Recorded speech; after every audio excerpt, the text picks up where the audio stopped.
আমি দলের কাছে কৃতজ্ঞ যে দল আমাকে প্রার্থী করেছে, দ্বিতীয়বার সুযোগ দিয়েছে এবং নিজের জীবনটাকে বাজি রেখে বলতে পারবো যে ওখান থেকে বিজেপিকে জেতাবো, তৃণমূলকে হারাবো, এতে কোনো ভুল নেই।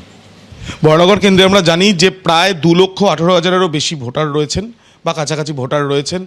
তো এর আগে যখন আপনি প্রতিদ্বন্দ্বিতা করেছিলেন প্রায় 8,000-এর কিছু বেশি ভোটে আপনি পরাজিত হয়েছিলেন উপনির্বাচনে। তো এইবার কি আপনি এক্সপেক্ট করছেন? 20,000-এর নিচে জিতলে সেটাকে প্রত্যাশিত নয় মনে করব। যদি 20,000-এর নিচে জিতি তাহলে সেটাকে প্রত্যাশিত নয় মনে করব। কমপক্ষে 20,000 ভোটে জিতব। আমি জিতব না, দল জিতবে। 20,000 মার্জিনে ভারতীয় জনতা পার্টি জিতবে তৃণমূলকে হারিয়ে, তৃণমূল এবং জোটসঙ্গী সিপিএমকে হারিয়ে। আমি শুনেছি সিপিএম আবারও খুঁজে খুঁজে যাতে তৃণমূলকে জেতানো যায় এমন প্রার্থী আবার দিয়েছে। ঠিক এখানেই আপনার কাছে প্রশ্ন, কিছুক্ষণ আগে বামফ্রন্টের তরফ থেকেও প্রেস কনফারেন্স করে সিপিআইএম প্রার্থী সায়নদীপ মিত্র তিনি বরানগরে তিনি দাঁড়াচ্ছেন, সেটা ঘোষণা করা হয়েছে। আমি সায়নদীপকেও অভিনন্দন জানাচ্ছি। আশা করি বন্ধুত্বপূর্ণ প্রতিদ্বন্দ্বিতা হবে, মানুষের রায় শিরোধার্য করা হবে। কিন্তু আমি কাউকে ব্যক্তিকে লক্ষ্য করে নয়, দলকে লক্ষ্য করে বলতে পারি আসলে সিপিএমের লক্ষ্য হচ্ছে তৃণমূলকে জিততে সহযোগিতা করা, তৃণমূলের জয়ের ক্যাটালিস্ট হিসেবে কাজ করবে হচ্ছে, করানোর চেষ্টা করানো হবে হচ্ছে সিপিএমকে দিয়ে। কিন্তু আমি বিশ্বাস রাখি সিপিএমের ভোটাররা এই ভুলটা আর করবে না।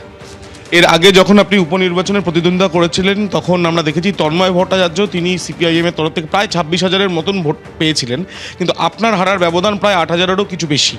তো এই বিষয়টা আপনি কিভাবে দেখছেন? সায়নদীপ মিত্র সে একটি পরিচিত মুখ এবং সেও এবার প্রতিদ্বন্দ্বিতা করছে সিপিআইএমের তরফ থেকে ওই বরানগর কেন্দ্রে, যে বরানগর কেন্দ্রে একটা সময় জ্যোতি বোস তিনি জিততেন, অমর চৌধুরী পূর্তমন্ত্রী তিনি জিতেছিলেন বা তিনি দীর্ঘদিনের সেখানকার বিধায়ক ছিলেন।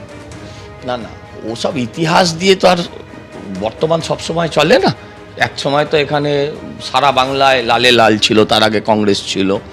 হ্যাঁ, তো এগুলো সব ইতিহাস, সব ইতিহাসের সঙ্গে সব কিছুর তুলনা ব্যাখ্যা চলে না। এটা কোনো কেমিক্যাল রিয়াকশান নয় যে 2 ভাগ হাইড্রোজেন 1 ভাগ অক্সিজেন দিলেই জল হয়ে যাবে, রাজনীতিতে সব হয় না। আমি যেটা বলছি আসলে সিপিএমের উদ্দেশ্যটা হচ্ছে বিজেপিকে হারানো। হ্যাঁ, ওরা তো জিততে পারবে না, বিজেপিকে হারানো। আমাদের উদ্দেশ্য হচ্ছে তৃণমূলকে হারানো, এবং যেখানে আমরা জিততে পারবো না সেখানেও আমরা তৃণমূলকে হারাবো। দুর্ভাগ্যের বিষয় বামপন্থীরা সেই মানসিকতায় চলছে না। এবিপি আনন্দ, এগিয়ে থাকে, এগিয়ে রাখে।